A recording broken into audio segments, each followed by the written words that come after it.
want that ecosystem around you to be loaded with fertilizer. And not the bullshit kind. You want it loaded with good, healthy fertilizer. Rich fertilizer. There we go. Back to our thing. You want it loaded with rich fertilizer so that you can grow, and at the same time, so can everybody else in your ecosphere, right? No one's sucking up all the sun, and you're watering each other along the way, real time, sharing resources, and then you all grow together. Welcome to Ace Rodney Talks for the Superstars. Tonight. Welcome to the Love and Business Podcast. I am Britt Arnold, president of Tegler Construction and Supply. And I'm Mick Arnold, president of Arnold Packaging and Arnold Automation. What did you say? These are the habits that will keep you from getting rich. Oh. Would you like to hear more? I would like to hear many more, and I even have some thoughts on this. I don't know what they are yet, but I hope to form some between here and there. We have some thoughts on this. Perfect. I'm going to start with number one habit that I believe keeps people from getting rich. In other words, keeps people broke. Inaction. And I am going to expand on this. Inaction, procrastination, indecision. I believe a lot of people have great ideas and they are paralyzed by two different things, fear and or perfectionism. And I think that keeps a lot of people from executing on their ideas. Somebody else, and I've heard this and I believe it to be true, less qualified, often ends up doing the thing because they simply took action, even if it was messy. And that's why we always talk about that philosophy, which I think I'll speak on behalf for both of us, the ready, fire, aim philosophy that I do believe in. A lot of times you have to take action, and then as you're going, maneuver, change, pivot to hit that target. And a couple of thoughts that come to mind. As you know, I always listen to podcasts. And a few really resonated on this topic that I was listening to this week. So one of them was Cal Newport was on Rich Roll and Andrew Huberman's podcast. And he talked about, and for anybody that doesn't know Cal Newport, he is the author of Deep Work, Slow Productivity, So Good They Can't Ignore You. He's an author. He's also a professor. And he talked about the ship the work. Just ship the work, which means just get it out there, and next one mentality. And his thing was, while he's writing books, the method or technique he uses as not to get caught up in the perfectionism of the book and never actually get it out to the public is he always thinks, well, this book will be good. And certainly he obsesses, well, I wouldn't say obsesses, certainly he looks at making sure the book is quality, and that's a big part of what he's doing. But in his head, he says, well, the next one will be like the perfect book. So he keeps that next one mentality, and that helps him from getting stuck in that perfectionism cycle, which is interesting. I thought that was interesting. And another podcast I was listening to, the Iced Coffee podcast, which I've really liked. I just started listening to that. They have some great guests on there. And this one guy who's, I can't remember his name, forgive me, but he sold a ton of companies. And he talks about this very premise of, how did you start so many companies? He's like, I had the idea and I took action immediately before I totally had it formulated. And he says, all inspiration is fleeting. He said, and if you don't take immediate action a lot of times, like you are no longer going to have that same inspiration. So just a couple of my thoughts on this habit of tendency to not act and execute. Yeah, those are interesting. I just threw a lot at you. No, and that's what you do, and that's why I show up. I think one of the things that crossed my mind, and look, I want to be very clear and honest with our audience. I do not think it's okay to throw you in here, get it perfect or right all the time. I mean, I don't want anyone to think that we just sit here and we just execute flawlessly without hesitation in this continuum that never stops. That's not true or accurate. Can I just say one thing? Just one thing to add to that. Well, that is true, and I agree with the fact that we don't get it right a lot.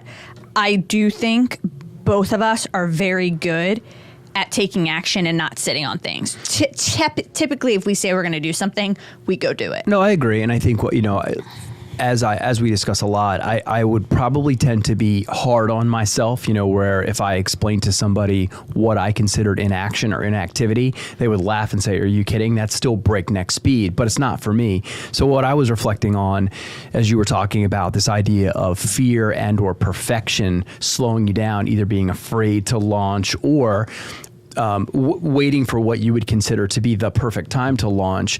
The other thing that I will tell you that gets to me, and because a lot of times when I look at these, I think, all right, well, what tools, if I have this problem, or if I'm trying to help somebody that I care about, what tools do I have, or what do I do to get past this? And certainly as of late, have been feeling some overwhelmed moments in different spots. We're living in a hotel at the moment while we do some work, and any number of other competing priorities in addition to the workload and any number of things we work on. It's what do I do in those moments? You actually brought this topic up in a moment where I'm catching myself struggling in spots. And when it's that overwhelmed feeling, which would have me not acting, it all looks the same. I think that's the thing that's challenging about it. It all looks the same. If you're not acting, you're not acting, but there's a reason for it underneath. So I always think, all right, well, what is the reason for that, and what tool have I developed, or what tool do I have in my toolbox to get me past it? And what I have been having to really rely on most recently, because I think the complexity of what you're working on does matter. It would be easy to just, ready, fire, aim all the time. I get it, but there are certainly nuances and the complexity of what you're working on at any time. And what I have been having to find myself do a lot lately, more than I recall recently, is eating the elephant one bite at a time, and it is completely aligned with what you said of just start or next one up and just get it in motion. But God, lately I feel like I have been bogged down in spots, and I haven't necessarily been following my own teachings all that well. And I'll recognize that I let a day go by. That was absolutely on the list, to the task list, whatever I had put together, and it didn't get done that day. And I have caught myself a number of times lately, and it's almost like, Mick, what are you doing? Like, what? I know you're up for 20 hours a day, so what the hell did you actually do with that time? And it could have that look, right? I'm doing a real-time self-assessment here, and I think part of that is having to be able to break it down, right? And actually get something that you can, if you're carrying stuff up the mountain, you'd only want to pick so much you could carry at one time, right? Because if you pick too much, chance you come tumbling back down and kill yourself in the process. But I think, fear, perfection, totally agree with those. And then just the methodology, all right, if fear is what's happening, or if perfection's what's happening, could you, let's stay on perfection, could you grab a piece of it, right? That may not be perfect, but it's good enough, and it is a segment or a bite-sized morsel that you'd get after on the way to it, which has a little bit of a sound like the book approach, right? Like, I'm just taking on this book, which is actually just building into this amazing book that could be book number 10, but this one is digestible at this size, and this is what I'm going to attempt to digest right now. So that's all the stuff that was going through my head while you were talking. And so what I'm hearing is a bit of procrastination from overwhelm. And one thing that I always keep in mind, it doesn't always work, but procrastinating never, so the anxiety only gets worse. So when you've got a lot of overwhelm and you have anxiety, you're just going to compound that anxiety the more you procrastinate. So I'm like, I'd rather just get into it, because the fear of this is less than the anxiety of the procrastination. Yeah, and I'll tell you, these light bulb or renaissance moments I have when I finally figure out the way. And this is a very now thing. Like, I have not struggled with this in quite some time, and I think it's just the amount of bandwidth that I have going in other places at the moment, and working on a lot of different things, both professionally and personally. And I haven't had this for a while. It's so uncomfortable, and that just means that I haven't dealt with it a while. It's a very unfamiliar feel, but I still have the good old feeling of when I figure it out, when I actually get the morsels, and I'm like, oh my gosh, that was so easy. Why didn't I see that? When I finally get to whatever that approach is, and you're exactly right. I mean, on something where this anxiety begets anxiety, and I'm not feeling it to that level, but I definitely have talked to people that do, or, it almost becomes paralyzing at some point if you're not careful, but it still does have that feeling of, oh my gosh, of course that was the answer. Why did this take me an extra day? And I'm talking like an extra day, or sometimes it's an extra few hours, but man, it's hitting me hard at this moment. So when I saw this topic and what you had put together, I thought, oh boy, I need an hour of self-reflection that I can share with the audience, because I'm getting crushed over here right now. That's great. That's just called being relatable. 2 last comments on this, quick ones. I think another reason I tend to find to just get started and get in there, and if it's oftentimes it's getting the ball in someone else's court to keep it moving. If you don't do that, a lot of times once you finally get into it, you'll realize that you need 7 questions answered from other people, and because you didn't have it to look into it 2 days ago and just get in there, now you're 2 days delayed from getting the questions that you needed, and it's just this whole domino effect. Yep. Yeah. And then secondly, excuse me, is you get better the more you do it. Yep. So, just starting this new business with DC, did it so quickly, had a thought, knew it would work, was willing to take the risk. We are bleeding cash right now, all these things, but I know how this looks. I've done it before. I'm not fearful, even in this moment of we're not making any money. In fact, we're spending all the money, like all these. So just like anything else, the more you do it, the better you get. And the same is for just simply taking action. Yeah. And I think, a saying that I have a lot,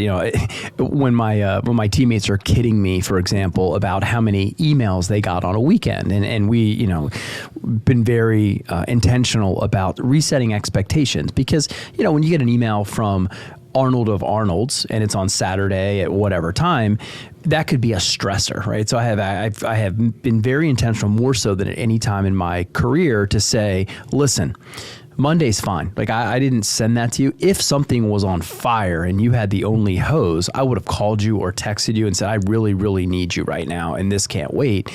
I've been very intentional to say, my job is to never get caught with the ball, right? And my job is to give the ball back. And I think in these moments when I get stuck, it's that I am trying to give the ball back with some level of perfection instead of just giving it back, right? And so many times by giving the ball back, someone will actually give it back to you with 2 of the things you were stuck on, figure it out just by virtue. And I think you have to be careful, right? Where you're not just throwing things at a teammate or a customer, right? And it's clear or it's obvious that you haven't put any time or effort in, and you're just doing that. You're just giving them the ball, not anything that looks like a great handoff that will allow them to run the next 5 or 10 or 15 yards. But when I get stuck, it's like, my gosh, why didn't I do that? Why didn't I invite somebody in, like you said, a teammate or whomever that next person would be? Because rarely, which is code for never, am I in it by myself, right? I mean, if someone's waiting for, at least one person's waiting for the ball, they're in it too. So those are just some of the mistakes that I think that I get stuck in, and having, despite being in business for a long time, still get stuck, and still take on or bite off more than I can chew. Like it looks doable, but in the moment you're like, oh wow, this is a lot, and where you can't outthink it or even outrun it. There's just simply not enough hours in the day, or can't create enough additional bandwidth, and that has you backlogged, where you're trying to dig out of it. So I think those are some of the thoughts that I have as it relates to how I would prefer to execute in spots, and this whole thing. Did I say execute with a T? Execute in spots, and this whole thing is the habits that prevent you from being rich, right? And one of those is getting stuck. And man, I do get stuck at times. There's no question, and not majority or anything relatively close to majority, but world needs to know that is absolutely a condition. And it's normal to get stuck like that. The question, the real thing is, how do you recognize it, and then what tools do you rally to those moments so that you can get out of it? Yes, agree. All right, let's move on to bad habit number 2.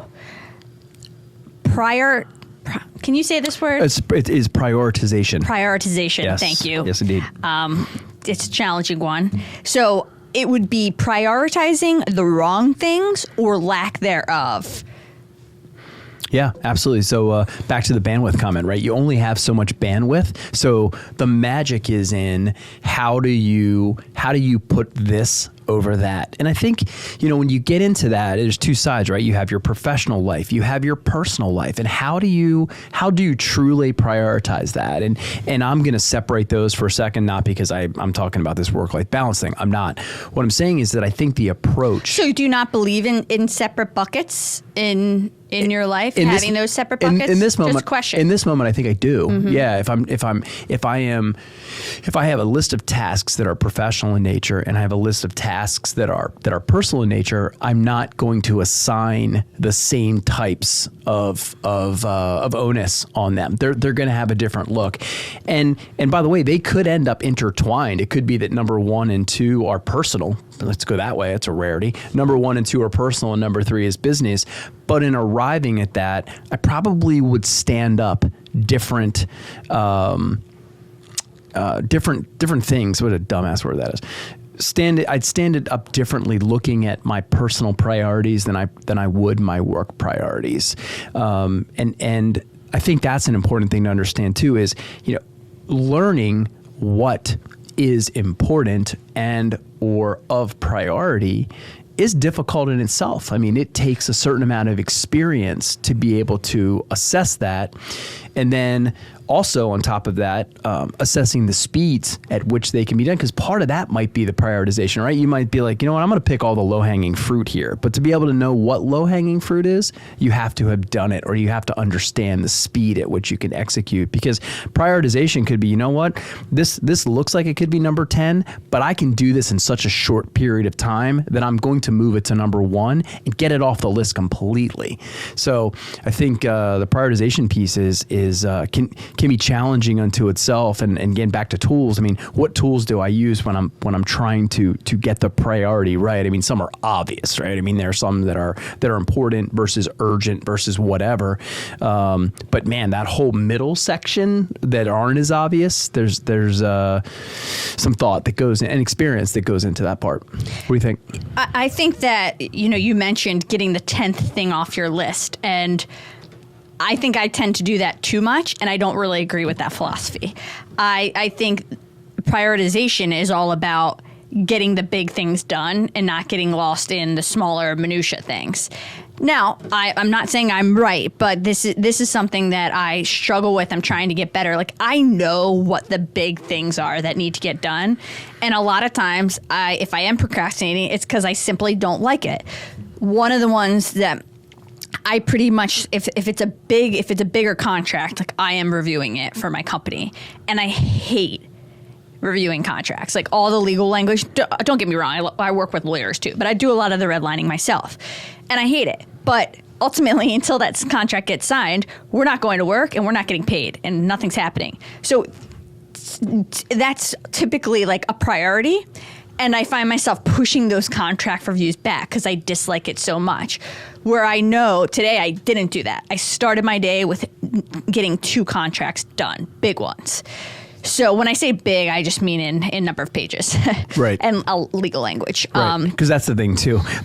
These small dollar amount contracts can have the same amount of legal intensity as a large one's, not right? Big at all, and it's 56 pages. Yeah, right. So, right. So doesn't mean you don't always get paid by the page, which sucks. Yeah. Because you'd love to get paid by the page. Exactly. So I really do believe in the ideas of just attacking the biggest thing and getting those done first. Well, what about, let me barge in. What about time allotment, right? Because there is a part of that where, so I hear you, right? No, it's easy to push the things that you don't love or like. That is for sure. But isn't there also a part of that, like you talk about some of these contracts and you look at it and say, I estimating this is going to take me 2.5 hours to review this this project, but I only have 2 because I've got a hard stop. And would that have you change your prioritization about, or would you do the 2, pack it up, and pick up the half hour immediately following? How would you approach? That's what I've been tending to do lately because, I mean, hell, you're almost through it. You know, it's still 2 hours of work towards the goal.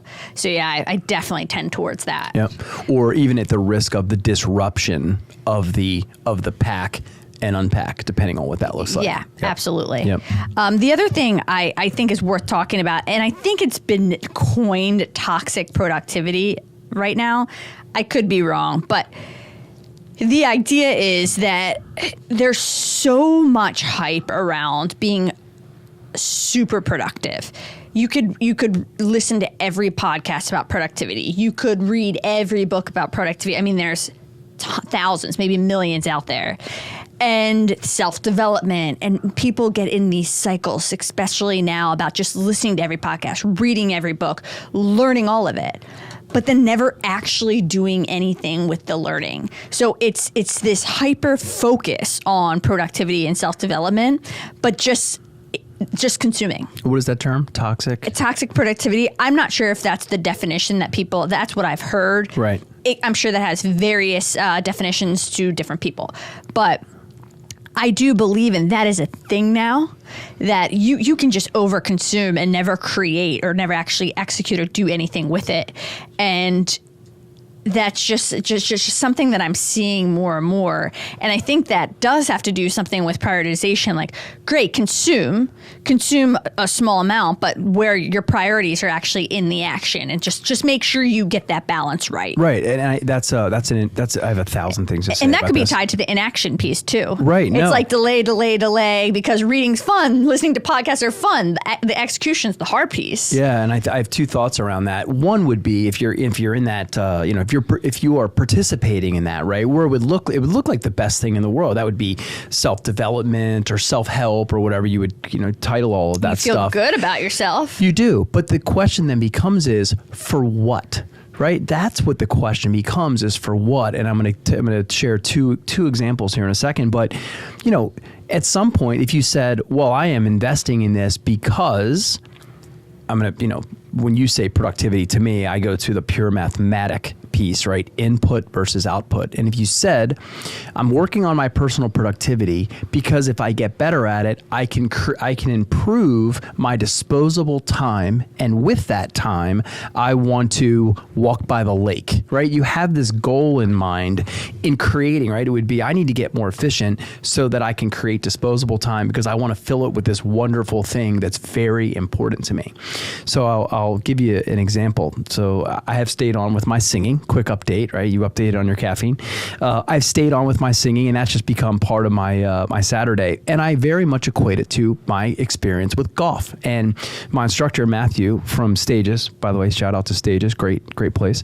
I liken the training a lot to golf and trying to move it towards something to me that's very familiar. Here's the thing that I struggle with. Going to the course, right? So when I played golf, and this is back to your toxic productivity and this, all of this work. At some point, you've got to go to the course, right? I mean, that would liken the self-help part and the books and the podcasts and whatever. That would be like hitting range balls to me. Like hitting range balls or working on my short game or whatever that part was. But at some point, you've got to go to the course and test your skills. And that's where I struggle too with the singing thing. I mean, I love it. It's very relaxing. I enjoy the process. But I asked my instructor, who can sing his ass off. I mean, like, this guy will show me some notes. I mean, it reminded me when the pro would be like, hey, hand me that driver for a second. He'd hit one that was still going up when it got to mine. I'm like, holy hell. He'll blurt out some notes. And I'm like, Jesus, I'll never get there. And my question to him was, well, God, you can really sing. When do you test your skills? Do you front a band? Are you in a play? You can't just sing in this room all the time. I mean, that would be like never leaving the range to me. And that's what that part sounds like. It would just be to do it endlessly and never actually go test your skills, whatever that means. So I agree 100%. And I love running. I could never continue to run without racing. But I'm going to push back against both of us and the way we feel. So again, listening to Iced Coffee Podcast with Chris Williamson, he was actually quoting somebody else.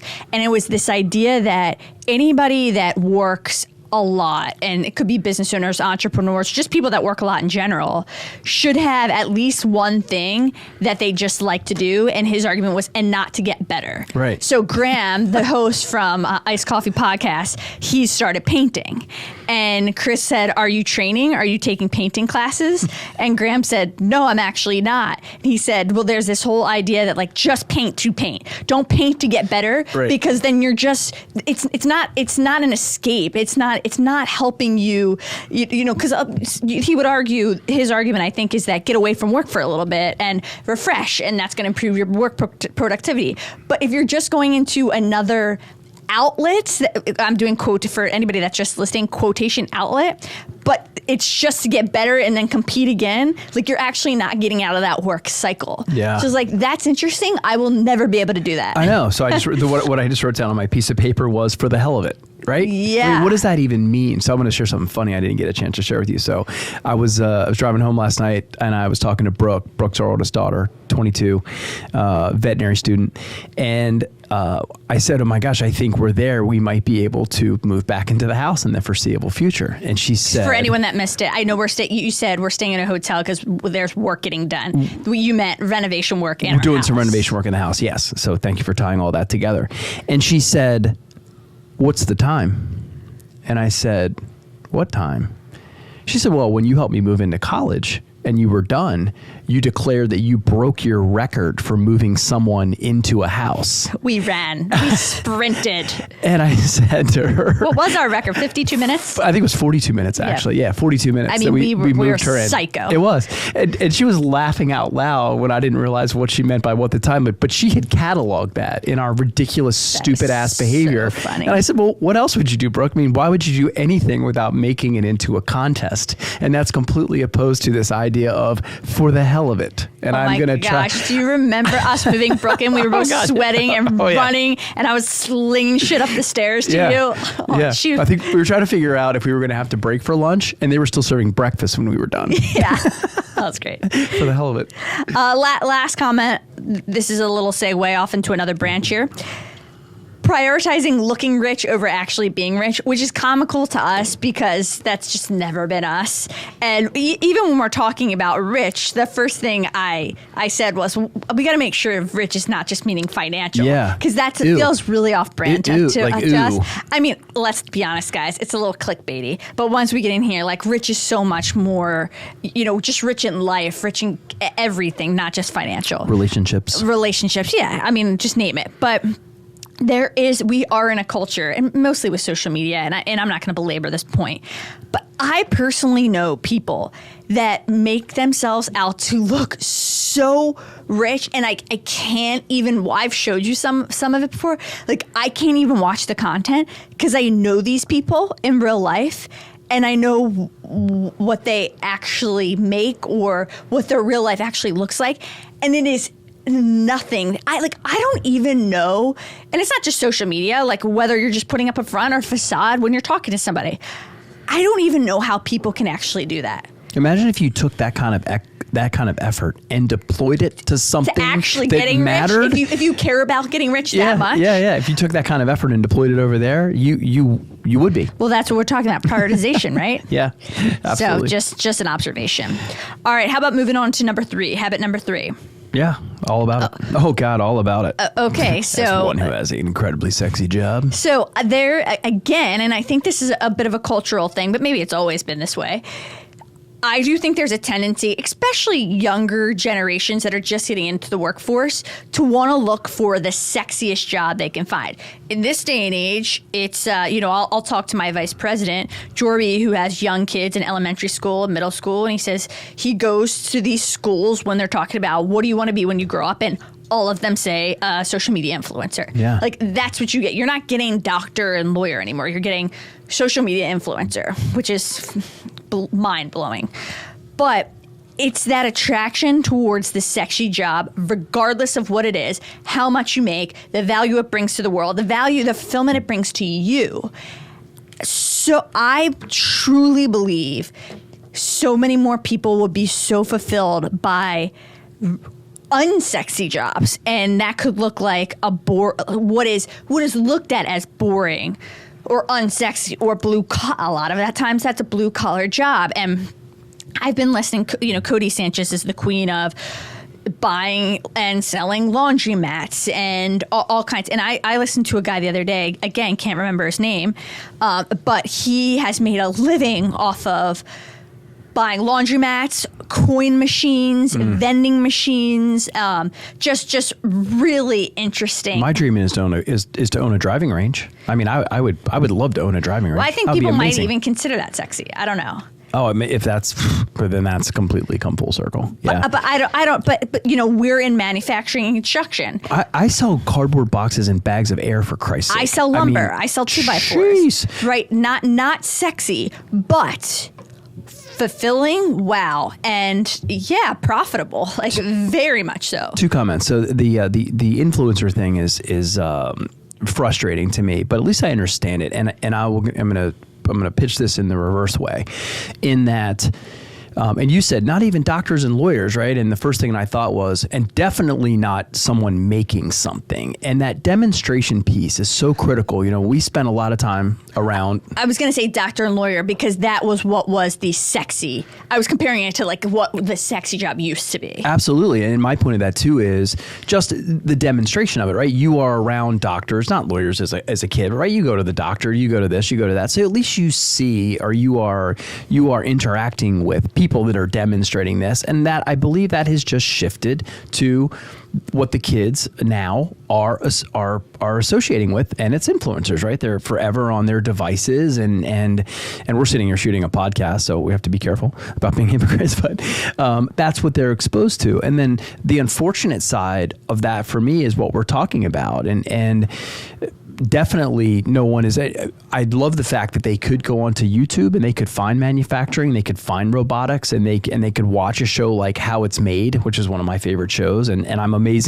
also amazed at the closet people that I find that watch it. I'm like, you watch How It's Made? And they're like, oh yeah, are you kidding? That's the coolest show in the world. And so I'm not 100% surprised just by that is the demonstration, but it does call into fear for me what could happen to some of those other professions that are not clearly demonstrated. I'm going to share something with you too. In our exec meeting the other day, Kevin came up with a great question. Was it Kevin? Let's assume it was Kevin.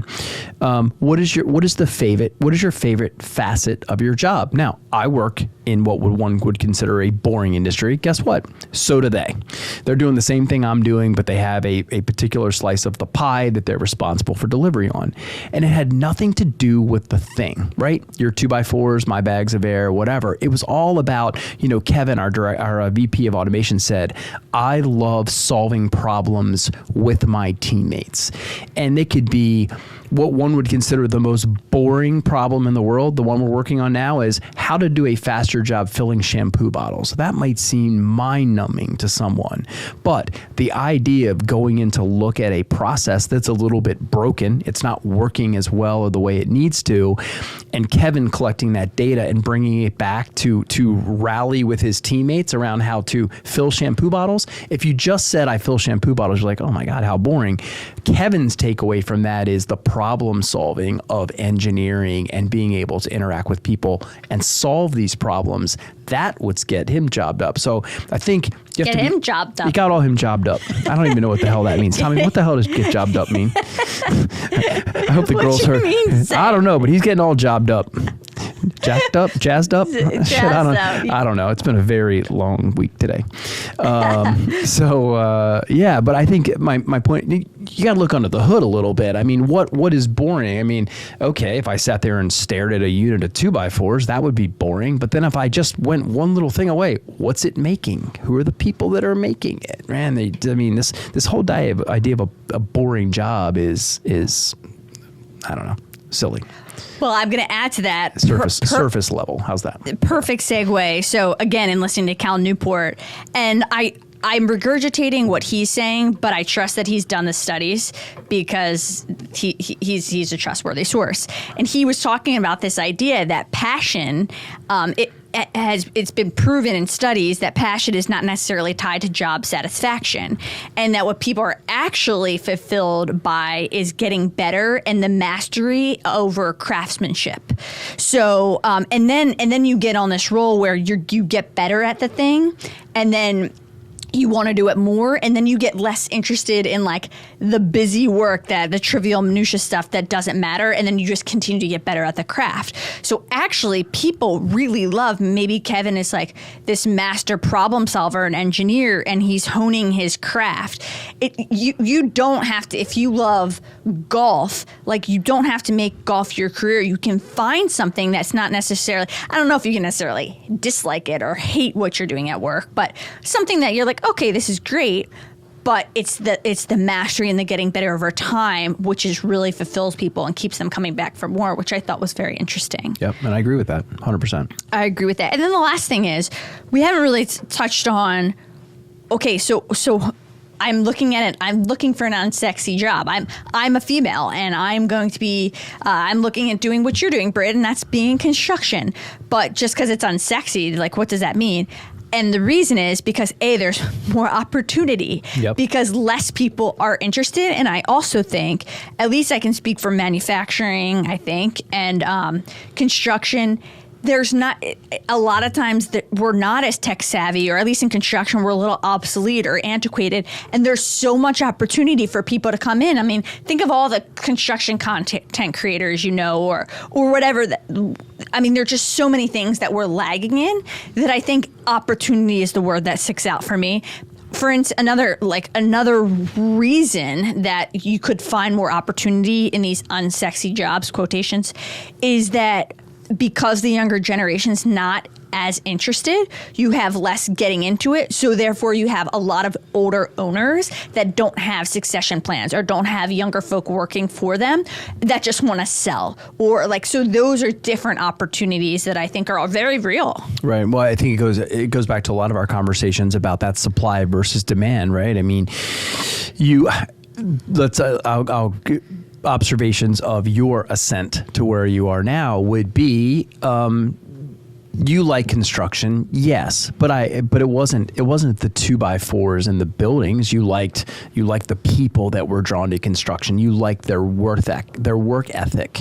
You love the conversations around it. And what we spent a lot of time talking about recently was you identified this imbalance of supply and demand, and you kept saying no, and as it related to MBE and some of those other things that were just absent, and you thought, holy hell, I love all of this, and there seems to be this incredible amount of demand with limited supply, and you walked right into it, and all of the excitement around the business, but not necessarily the 2x4s, right? I mean, and that's what a great segue and entry to younger people, all of our younger audience members, is, man, get out there and try it. Gosh, to just none of them, let's assume that none of them, or a very small percentage of those classmates, are going to be influencers. They're going to have to go find something to do that's not influencing, which, by the way, everybody's an influencer. You can be one inside your own company, even though you're not sitting on camera.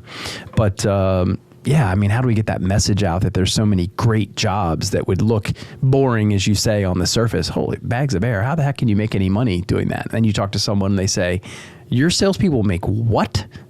That's what I keep saying, right? Mm-hmm. I mean, the best of the best are very few and far between.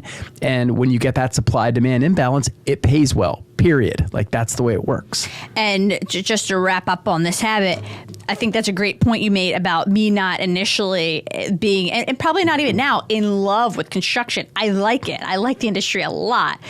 But what I became obsessed with was business and how to build a business, and then how to lead everything inside of a business, how to build a business, how to grow a team, and the mastery of business and growing a business, just like you have become obsessed with the mastery or craftsmanship of innovation. And so that is what I really love and keeps me coming back for more. Yeah, and one step further too, how you built an incredible value proposition without exactly being a subject matter expert. Right, that is a really interesting idea in that, like, well, no, she must know how to lay bricks. She sells bricks. Well, there's a lot of problems to be solved around supply and value prop, even though you were never a bricklayer.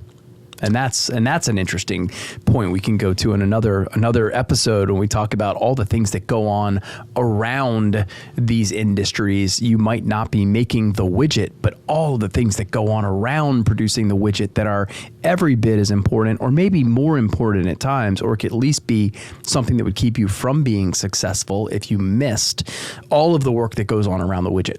Yes. There's something to be done with that around the widget, work around the widget thing. There is. Build that out.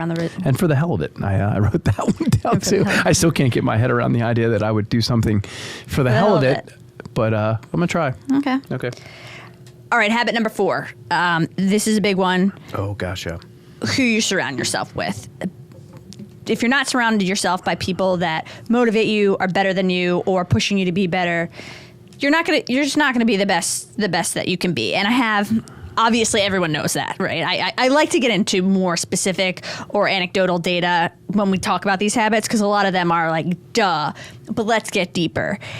And the one thing I always refer to it as the amoeba, and it's the person that changes and transforms like an amoeba would based on the environment and the people they're with. So they're with this group, and all of a sudden they become an amoeba and they form, and they're just like that group A.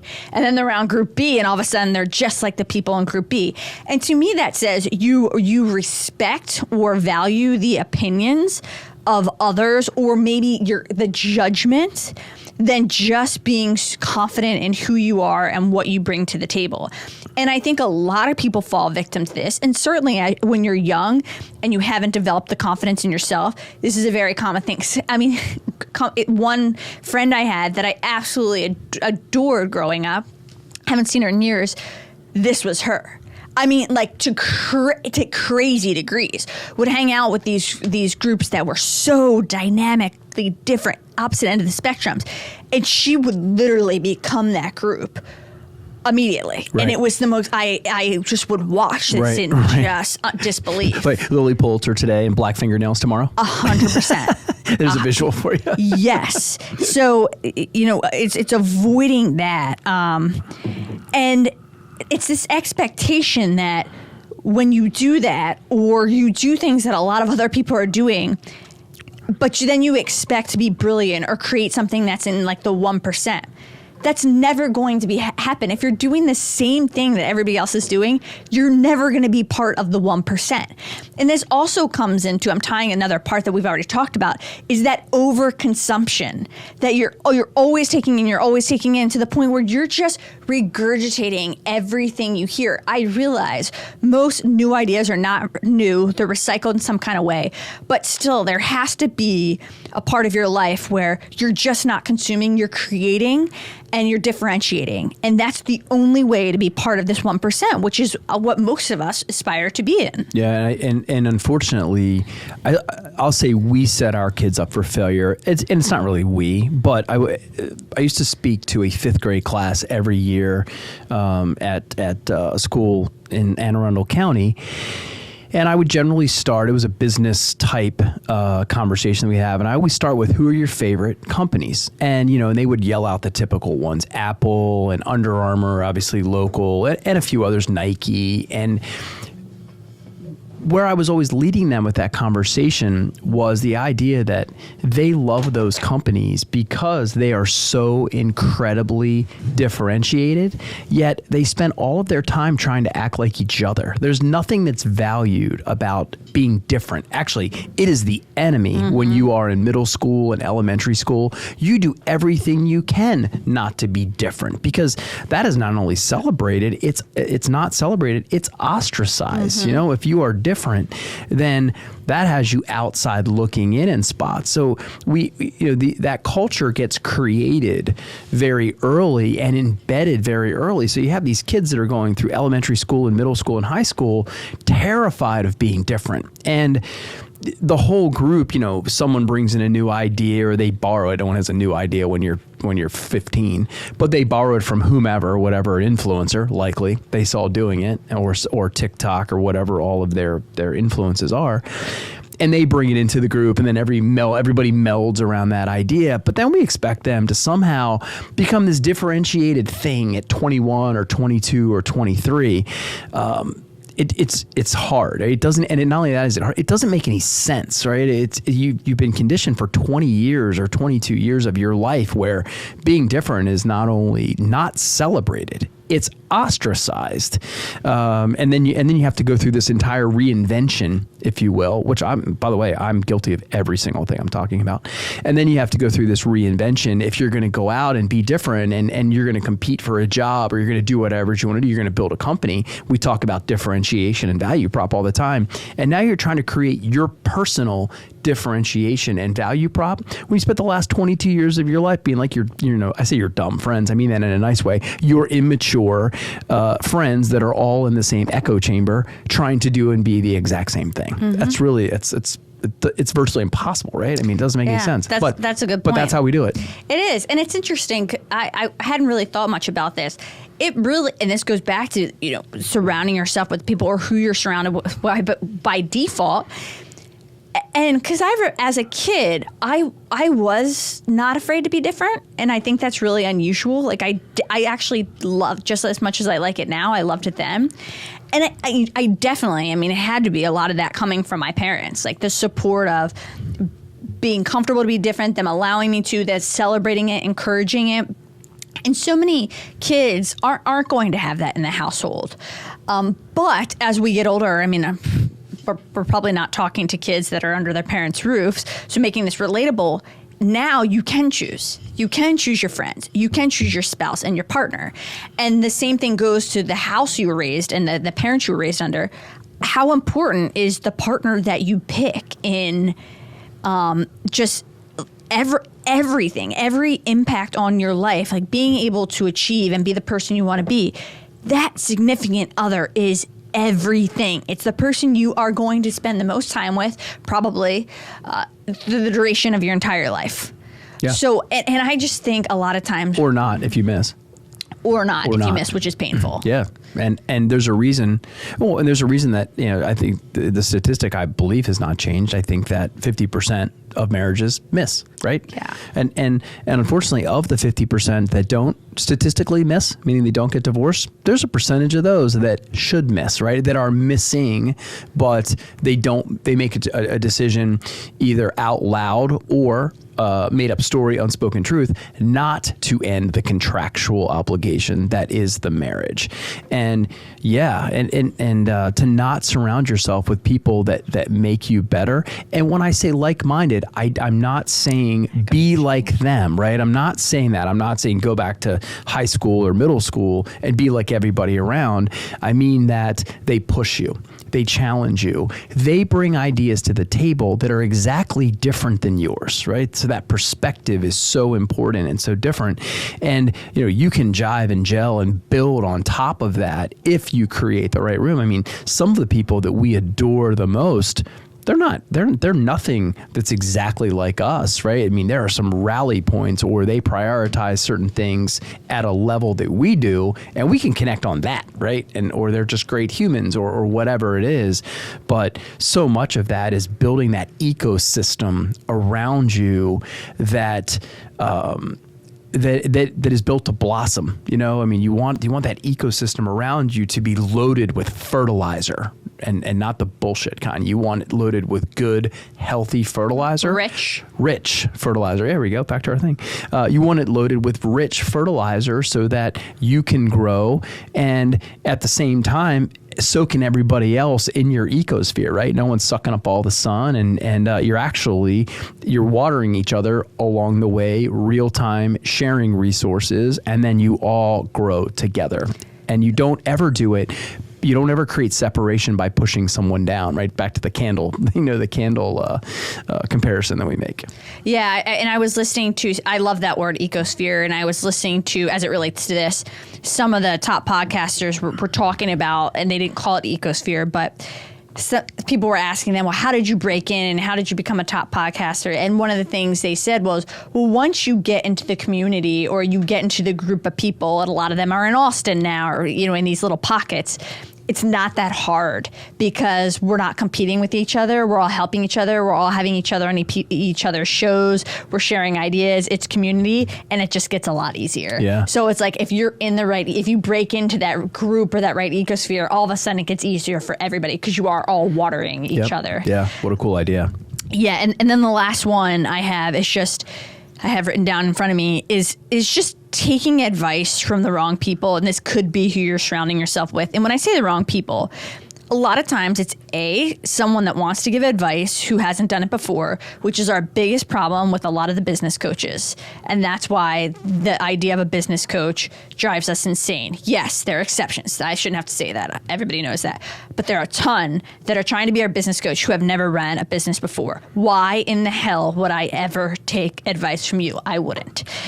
Two is taking advice from somebody that has done it. So say I want a business coach and they have built businesses, but they did it so long ago that it's just no longer relevant. Or there's so many steps ahead of me that the advice they're going to give me is all in retrospect, and they're giving me advice of what they're doing now as opposed to what they did at step 1 through 10. Right. Yeah. It's going to be an accumulation of their experience without the granularity that you need to be successful. Or even just the memory of what it was. Right. Like. That's it. Yeah. Yeah. That's what I meant by accumulation, this overarching backward looking thing that it was good, overall it was good. Well, look, wait a minute. I need to know, you just told me about the book. I need to know about chapter 2, and I really need to know about page 6 of chapter 2. That's the level that I need. And you're telling me the book was good. I need some real inside stuff here. Yeah. Or it's like, okay, so Mr. Smith, you've built a million businesses. I need to know what your morning routine looks like. Well, I work out, I get in the sauna, I do cold plunge, I meditate, I journal. It's a 4-hour freaking routine that he does now. He forgets that when he was building a business, he just went to work. The whole morning routine didn't happen. So it's like the morning routine was eating out of a bag while driving with your knee while making a phone call. Waking up to get to work. Yeah, and it's like those inconsistencies, incongruencies. That's actually my day. I just explained to you. But and not that anyone's being intentionally omitting anything. It's just like that's their memory. That's what they do now. They don't remember what they did then. Sure. Well, it becomes selective over time too. Sure. Right? Yeah. Of course. And usually it's draped in success and failure, right? The traumas. Your brain catalogs trauma, and your brain catalogs extreme happiness. That middle stuff, which there's a lot of that middle stuff, which I don't mean mundane in a bad way. We talked about mundane. It just doesn't stick out, and therefore that's not something you'd stop and tell as part of the story. Right. Absolutely. All right, bad habit number 5. Dabbling in everything instead of relentless pursuit of one thing or very limited things. And probably one thing is the right number. Oh, I hate this. I mean, we've identified any number of people along the way that are just, I think I described someone we came in contact with along the way. I'm like, they have more sides than a stop sign. It's like, what do you actually do? Like, how are you a salesperson, but you have a business, but you're a golf club fitter on the weekends? I didn't make any of those up, by the way. And you're a golf club fitter, and then it was like there were so many things that were going on. None of them really related. It almost had this hunting, searching feel. Like, I don't know, but God, I hope one of these 8 things I hit really hard, and then I can leave the other 7. But my experience of that individual was if they left one, it was because they inserted another and physically didn't have enough bandwidth to take on number 9. 8, at least they got one benefit out of it. They realized that 8 things was their bandwidth. But the dabbling thing makes me somewhat crazy. And listen, that's fine. If that's what you want to do, that's fine. But don't expect to be the best at anything. And I mean, it is proven the more you do the same thing and put in the hours over and over and over, the better you are going to get. And eventually you can't compete with that person who is only doing one thing. If you've watched Michael Jordan's The Last Dance, like, he did one thing. He did not worry about anything else, nothing. And if you become so good at something, so good they can't deny you, that's a real thing. And a lot of times that takes complete focus and obsession on one singular thing. Yeah, we talk about this a lot too. Just the idea that we celebrate in certain parts of things around us. We celebrate the hell out of that, right? I mean, I love Patrick Mahomes, and I said this before he won the Super Bowl again. But there's a guy that just goes at it in an incredibly relentless fashion, and we love to watch athletes do it and shower them with praise over how they do it. But if you were to have that same look, let's just say in the business world, you would be unbalanced, right? There would be a lot of negative connotations that would come out of that. But we cherish athletes who approach that way. They're, the number of foul shots they shoot, the number of 3-pointers they shoot, the time they're at the gym. For football players, the hours of film, right? That's another big deal in the football world. Outside of just the physicality of the business, it's the mental piece of it. We celebrate that like crazy, but we don't do it here. And I would say, if you want to dabble in something, that's great. That should be called a hobby, right? And you should dabble over there, and you should be doing things, I don't ever get it, for the hell of it, right? And dabbling and if that is a mental break, or that's how you sharpen your saw, that's great. Then I'm a huge fan of that. But man, to try to be a pro, I mean, by the way, we watched what happened when Michael Jordan tried to play baseball, right? Not so good, right? And then he went out as the best basketball player probably in the history of basketball players and tried to compete with the best baseball players, trying to move over as a world-class athlete in somebody else's craft. Got his ass handed to him, and of course he did. What else would you do, right? I mean, that would be really hard. And a guy that carries a 0 handicap at the country club would get beaten to death on the professional tour, right? I mean, that's not the level that we're talking about. When the separation at the highest part of the pyramid is fractions of fractions of fractions. So the idea that you would dilute your bandwidth with dabbling in lots of things that you're going to try to call a career, that will certainly keep you poor. Yes. And there are so many people that have this tendency to do something and then quit after a month or two and pick something else up and quit after a month or two. And the one thing, as we can attest to, I mean, when you continue to do something day after day after day, what you build is this resiliency muscle that's so important. And if you continually just start things and stop them, you never really build that. And I'm not sure if you don't learn how to deal with resiliency and failure and challenge, you're ever going to be successful in the first place. So it's being able to endure and push through in the times that you don't really want to. Yeah, which I find mammals are hard coded to survive, right? So the idea that you wouldn't go at something like that, and right up to the point that you'd be willing to do it towards a level of survival, which I find just opposed to the animal side of us, where we are hard coded to survive, right? And that you'd bounce around. Imagine if in the jungle you decided to bounce around. Guess what you'd end up eating, right? I mean, that strategy would not last very long in the wild, but it can in our part of the wild. We are so domesticated that actually works for a minute now.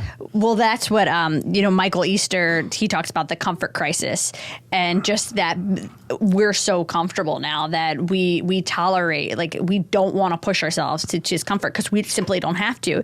And he made a really funny point that made me laugh, is to the point where we have created gyms so you can go and pick heavy things up and put them down. Pick a steel plate up, put them down. Like, we had to create a facility to do that. A long time ago, shit was just hard. You were hunting, you were picking heavy things up. Like, you didn't a gym. Like, you were just getting that daily activity to live. Machines were doing all of the work, so we then had to create a room that we went into to start picking things up again. Like, pick up that hysterical. steel, about that. Jump on that box. Like, wow, that's so true. Yep. Well, that's specialization, babe. You know, so while I was over here doing this, somebody had to create a room that had big chunks of steel in it. Yeah, just so funny and so true. You just get a job picking up chunks of steel. I get paid for it. And so obvious, but when he said it just like that, that's pretty funny. That's pretty funny. We could sit around for a while laughing our ass off about a bunch of those. Yes. Oh, I love the last one. Last one. I love it. Last habit that will keep you from getting rich. Number 6, ego. And I mean ego in the sense that you know best. You don't want to look to outside help. And I don't know if maybe I guess some of it was ego, but I never, especially when I first started Taylor Construction and Supply 7-8 years ago, I had this tendency to just want to figure it out myself. And I'm not sure it was all ego, but I'm sure it was some of that. And now, truly, my first instinct or reaction is, who do I know that knows this better than me? And I really do look to that. I'm not saying I look to outsource everything in a manner that's lazy. Like, if I can dig in and figure it out, I will if it makes sense. But now I am so happy to outsource and say, I don't know this at all, and just kick it to somebody else and try to get that advice. But that ego, man, it will keep you from doing that, which will really diminish or just slow your learning curve. Yeah, and I think I'm glad that you framed the definition of the word ego here. Excuse me. Versus, some like that ego could take you down the road of narcissism, not that one, but ego here, I think, would be certainly the opposite of vulnerability, right? And that is going to destroy your ability to learn, right? That is the biggest problem with that word in this context, is it will destroy your ability to learn. Now, I also think, in addition, not just vulnerability, probably just realism too. Like, it doesn't always have to be that side of vulnerability. It could just be like, listen, like, be real with yourself. That guy that's been or that girl that's been in the industry for 30 years, she knows more than you. He knows more than you. Like, just reality, logical too. Yeah, but gosh, I mean, yeah, I agree. But the step to, how did you get there? I mean, how did you ever think for 1 second? I mean, that ego would keep you from approaching somebody because you would have to admit that you didn't know. Mm-hmm. And boy, I mean, the faster that you want to be rich, figure out how to get your hat, put it in your hand, and go to somebody that's an expert and pray that they will give you time and share with you the information that they have learned the hardest of hard ways, that they didn't read in a book, or they didn't that they know what they know because they have the wounds and the scars and the blisters and calluses to show for it. So that's the opposite of that, right? And I would say of all of these are all great, but man, number 6 is an absolute beauty, coming from someone who, with customers even, right? Imagine that you're showing up as a salesperson and you're talking to your customers, and you don't have a few more questions than answers. You have exponentially more questions than answers. I mean, a guy named Dinesh Amin, who is considered one of the godfathers of solar, that guy taught me about solar energy before it was, he was one of the ones who put it on the space shuttle at Westinghouse to go on space missions. Do you know how many questions I had for that guy? I mean, I was like, oh yeah, by the way, I think I'm supposed to sell some packaging or something, but we'll get to that. Tell me more about photovoltaic cells. What the hell does that even mean? And how does this work? And what do you do with the energy? So that's the opposite approach to anything, would have you showing up as if you had to be a know-it-all. What a crappy term that is. I hate that term. Yeah, and I can say the same thing. I mean, so many people in the beginning, when I was just getting into the construction industry, sat down with me, and these were guys in their 80s that had been in it for so long. They would just sit with me for hours talking about their stories and their calluses and their wounds and their wins, and I would just soak it all in. But the difference was, and this differentiates anybody, is that I seriously wanted to learn. I was a sponge. I was genuinely curious, and that's all the difference in the world. When you come to people, you will be people will help. But we can tell when somebody's really in it for the right reasons, when somebody truly wants to learn. And that will, if you do and you ask for help, that will garner that. Yeah, and in general, people want to help you. That's something that I think is not enough of a known. My father did teach me that at a very young age. People want, they generally and genuinely both want to help you.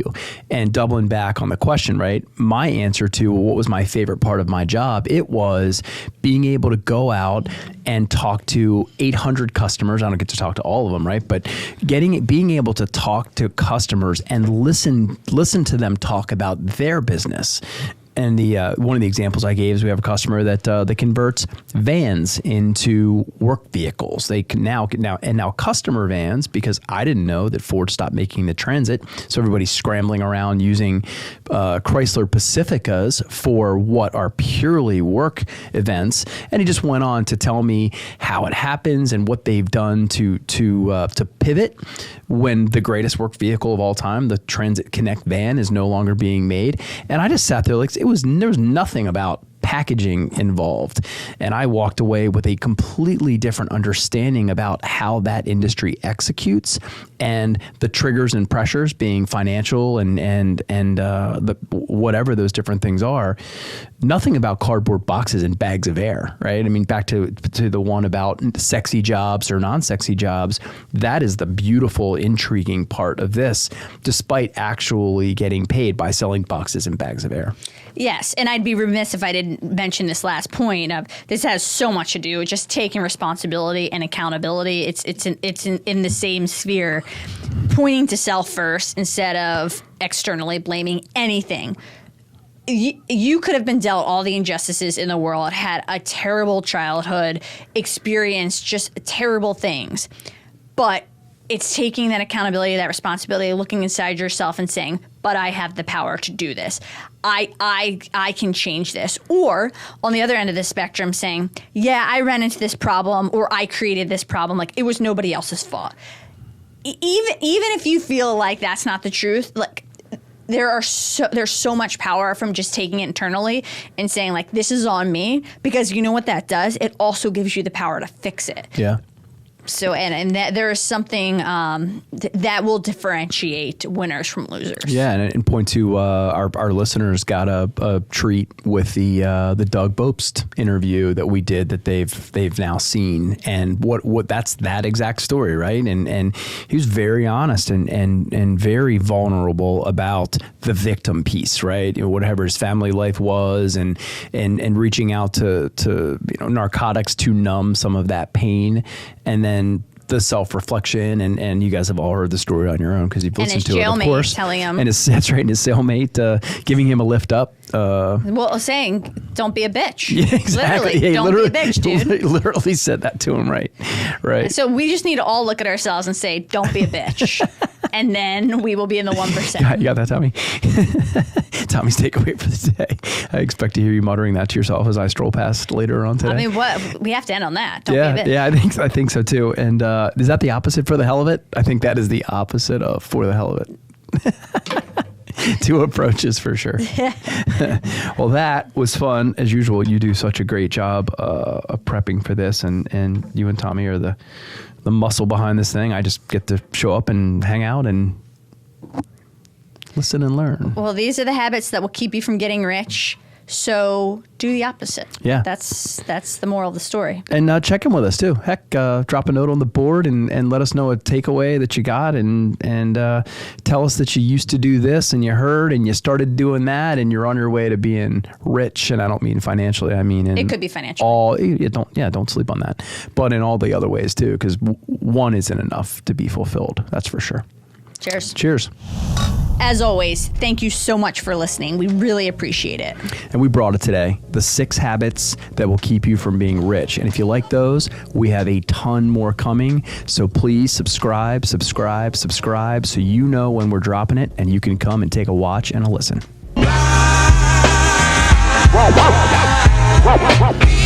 Welcome to Ace Rodney Talks for the Superstars. Tonight, with guests, the incredible